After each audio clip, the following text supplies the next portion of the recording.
The Wolf and the Lamb. Once, a little lamb was grazing on a meadow, along with a flock of sheep. Being very mischievous, the little lamb wandered some distance away from the sheep. It began to enjoy the fresh and delicious grass that it found there. It had come a long way from its group, but was unaware of that. The lamb was also unaware of another fact: a wolf was closely following it. When the lamb realized that it had lost its way and was far away from the flock, it decided to return and join them.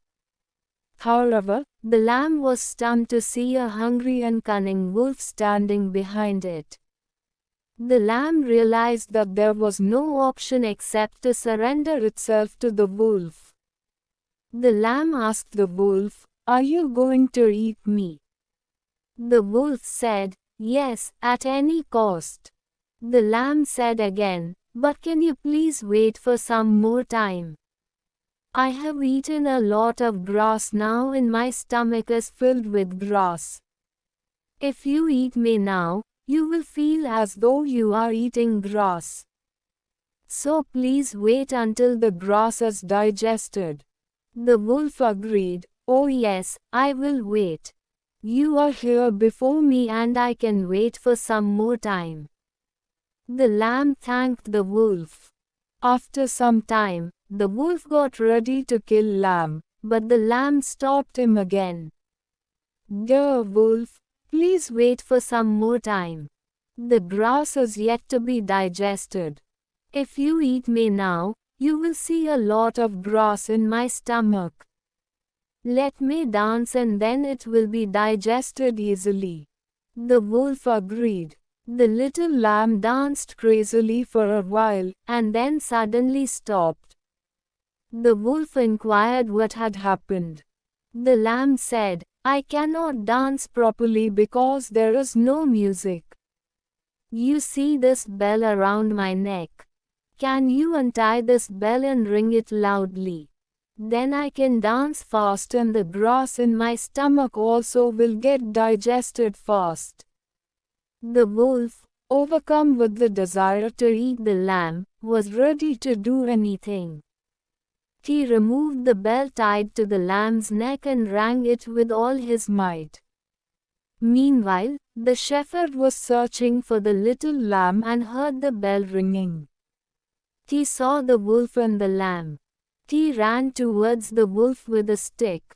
Seeing the shepherd with a stick, the wolf ran away, and the lamb was saved. Physical strength is not sufficient. Sometimes, weaker people with smart minds can overcome the physically strong ones.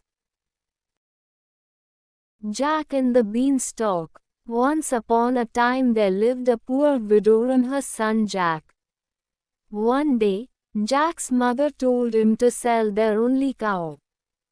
Jack went to the market and on the way he met a man who wanted to buy his cow. Jack asked, "What will you give me in return for my cow?" The man answered, "I will give you 5 magic beans." Jack took the magic beans and gave the man the cow. But when he reached home, Jack's mother was very angry. She said, "You fool! He took away your cow and gave you some beans." She threw the beans out of the window. Jack was very sad and went to sleep without dinner.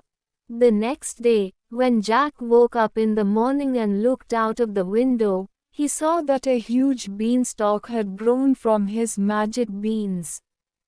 He climbed up the beanstalk and reached a kingdom in the sky. There lived a giant and his wife. Jack went inside the house and found the giant's wife in the kitchen. Jack said, "Could you please give me something to eat? I am so hungry." The kind wife gave him bread and some milk. While he was eating, the giant came home. The giant was very big and looked very fearsome. Jack was terrified and went and hid inside. The giant cried, "Fee fi fo fum, I smell the blood of an Englishman." Be he alive, or be he dead, I'll grind his bones to make my bread. The wife said, There is no boy in here. So, the giant ate his food and then went to his room. He took out his sacks of gold coins, counted them and kept them aside. Then he went to sleep. In the night, Jack crept out of his hiding place, took one sack of gold coins and climbed down the beanstalk. At home, he gave the coins to his mother. His mother was very happy and they lived well for some time. Jack and the beanstalk fee-fi-fo-fum climbed the beanstalk and went to the giant's house again. Once again, Jack asked the giant's wife for food, but while he was eating the giant returned. Jack leapt up in fright and went and hid under the bed. The giant cried, Fee-fee-fo-fum, I smell the blood of an Englishman. Be he alive, or be he dead, I'll grind his bones to make my bread. The wife said, There is no boy in here. The giant ate his food and went to his room. There, he took out a hen. He shouted, Lay, and the hen laid a golden egg. When the giant fell asleep, Jack took the hen and climbed down the beanstalk. Jack's mother was very happy with him. After some days, Jack once again climbed the beanstalk and went to the giant's castle.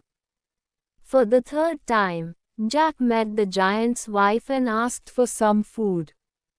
Once again, the giant's wife gave him bread and milk. But while Jack was eating, the giant came home. Fee-fi-fo-fum, I smell the blood of an Englishman. Be he alive, or be he dead, I'll grind his bones to make my bread. Cried the giant. Don't be silly. There is no boy in here, said his wife. The giant had a magical harp that could play beautiful songs. While the giant slept, Jack took the harp and was about to leave. Suddenly, the magic harp cried, Help, master! A boy is stealing me. The giant woke up and saw Jack with the harp. Furious, he ran after Jack. But Jack was too fast for him. He ran down the beanstalk and reached home. The giant followed him down. Jack quickly ran inside his house and fetched an axe. He began to chop the beanstalk. The giant fell and died. Jack and his mother were now very rich and they lived happily ever after. A glass of milk. Once, there was a poor boy who made a living by selling various objects from door to door. This was the way he earned money to pay for his school. One day, as he was walking from house to house as usual, he felt very hungry and weak. He felt that he couldn't walk even a few steps. He decided to ask for food at a house. He knocked on the door and was stunned to see a beautiful young girl open the door. With much hesitation, he asked the girl for a glass of water. The young girl understood his condition and offered him a huge glass of milk. With an astonished look, the boy drank the milk very slowly. How much do I owe you for this milk? He asked her. The girl replied, I do not want any money for this. The boy thanked the girl from the bottom of his heart and left the place. Years passed by. The young girl grew up.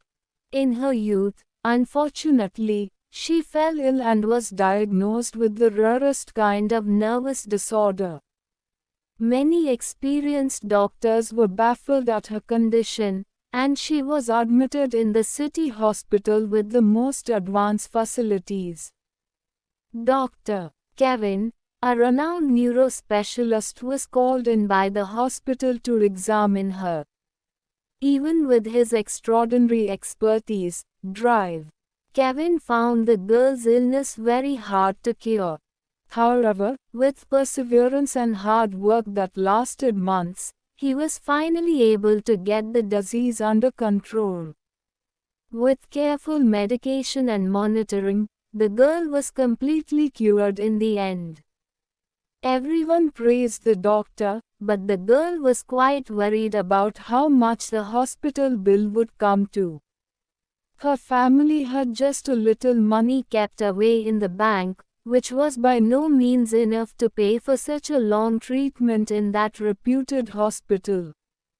The girl was given the hospital bill finally. With trembling hands, she opened it. She was stunned to see that the bill had been crossed out and cancelled, and there was a note underneath signed by Dr. Kevin. Bill paid years ago with a glass of milk.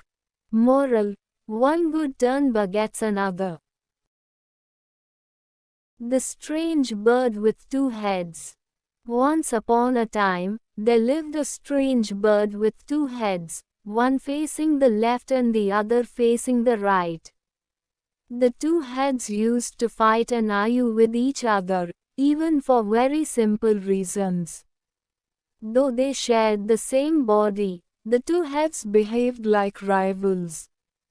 The strange bird lived in a big banyan tree, along the bank of a river.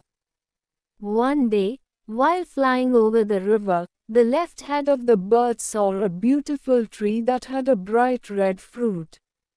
The left head of the bird wanted to eat the fruit and the bird flew down to pick the fruit from the tree. The bird plucked the sweet-smelling fruit, and sat by the banks of the river and started eating it. The fruit was eaten by the left head. While it was eating, the right head asked, "Can you give me a piece to taste?" The left head said, "See, we have only one stomach. So even if I eat in my mouth, it will go only into our stomach. But I want to taste the fruit, so you should give me." The left head replied in anger, "I saw the fruit and hence, I have the right to eat it without sharing with anyone." The right head felt sad and became silent. A few days later, while the bird was flying over the river again, the right head saw a beautiful pink fruit in a tree. The bird flew down near the tree and tried to pick the fruit and eat it. The other birds living in the tree said, "Don't eat it. It is a poisonous fruit. It will kill you." The left head shouted, "Don't eat it. Don't eat it." However, the right head did not listen to the left head. The right head said, "I will eat it, because I saw it. You have no right to stop me." The left head shouted, "Please don't eat it. We will all die." The right head said, "Since I saw it, I have the right to eat it." Clearly, the right head was trying to take revenge on the left head for not sharing the red fruit with it earlier. Finally, the pink fruit was eaten by the right head, and in a few minutes, the strange bird with the two heads dropped down dead. Moral: a quarrel by the individuals in a family will affect the whole family badly.